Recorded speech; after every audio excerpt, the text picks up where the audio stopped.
Spirituality to me has two dimensions: engaged spirituality and transcendental spirituality. Both are equally important. Engaged spirituality transforms the way you live life, the way you love people, the way you impact others, the way you work, or the way you holiday.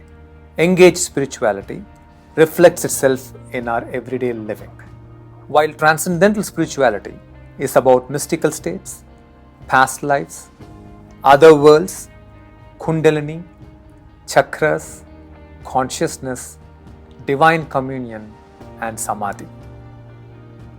Transcendental spirituality addresses questions such as: what was I before I was born?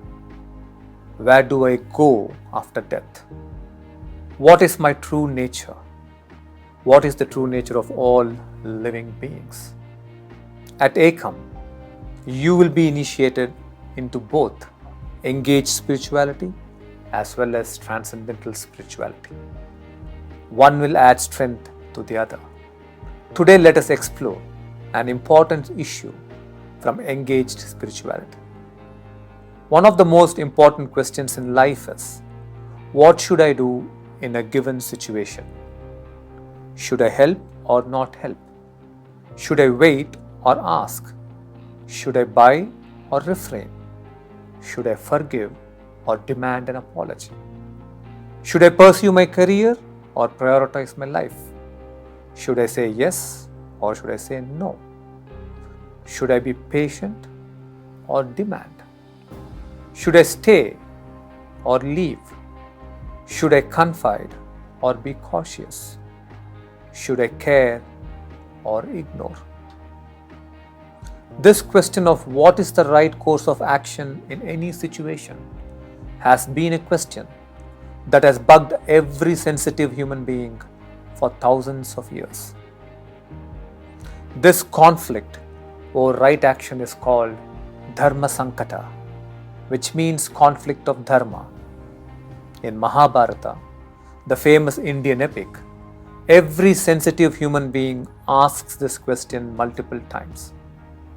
When Draupadi is insulted in the court, every elder asks this question of themselves: what should I do in this situation? When 13 years of exile is over and Duryodhana refuses to give them their rightful kingdom, every one of the Pandavas ask the question: what is the right course of action in this situation? To go for war or to make a compromise and go for peace? Every one of these people, when they did not know what the right action was, they looked to scriptures and Dharma Shastras for answers.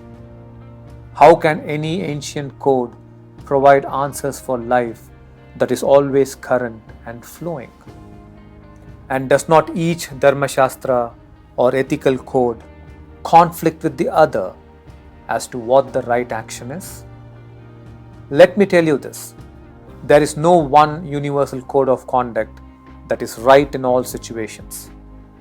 The answer has to be discovered afresh in every circumstance by you taking an inner journey. For the answers only lie within you. What does it mean to go inside to find the answer? There are two parameters that can lead you to right decision and right actions. The first parameter is: always dissolve your inner conflict before you begin processing decisions. Because any decision you make while you're still in anger, fear, in jealousy or shame will be an erroneous decision. Decisions taken from conflict will only cause further chaos in your life and everyone else's life. For a moment, pause and ask yourself: is there any decision I am making in life right now while I am still lost in conflict?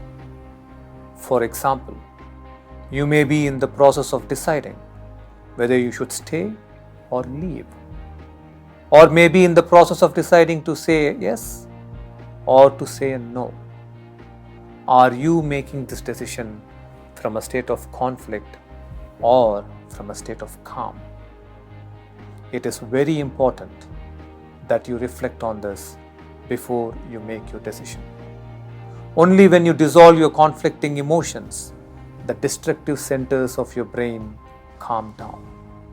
If you make a decision from the state of no suffering and ask the divine to support you on the path, I assure you blessings will pour. The second parameter for right decision and action is to make your decision only after you have arrived at a beautiful state of connection. For only when you connect to the inner experience of the other, your heart will come awake and lead you to right decision. Your decisions will take into consideration your own well-being and the well-being of the other. Again, if you make a decision from such a beautiful state of connection and ask the divine to support you on the path, blessings will carry you all the way. This is how you go about discovering your right action or dharma.